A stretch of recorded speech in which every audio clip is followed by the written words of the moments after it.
ఇలా పీల్ చేసుకొని పెట్టుకోవాలి. క్లీన్ చేసి ఒక ఆనియన్ 3 పచ్చిమిర్చి కట్ చేసి ఫస్ట్ ఆనియన్ పచ్చిమిర్చి కట్ చేసుకోవాలి.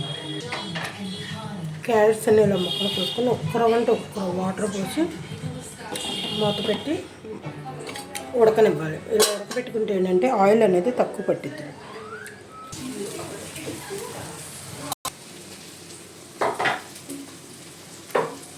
ఇలా హాఫ్ కుక్ అయినప్పుడు కట్టేసుకోవాలి.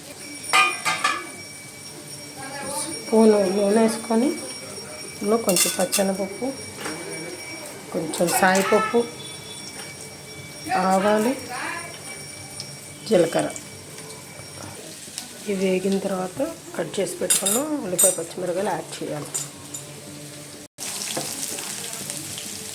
కొంచెం పసుపు, కొంచెం ఉప్పు,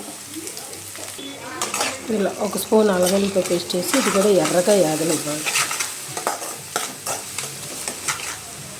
ఇందులో ఉడకబెట్టిన బాగా వేపుకోవాలి.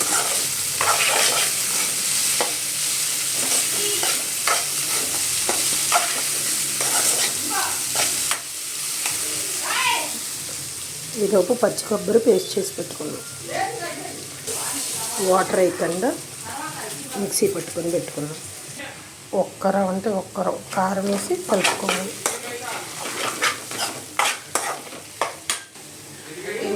పచ్చి కొబ్బరి పేస్ట్ పెట్టింది వేసి వెంటనే పొయ్యి ఆఫ్ చేసేసుకోవాలి.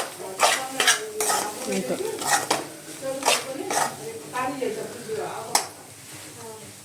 కరివేపాకు, కొత్తిమీర కూడా వేసుకోవచ్చు. నా దగ్గర లేదు, అందుకే లేదు.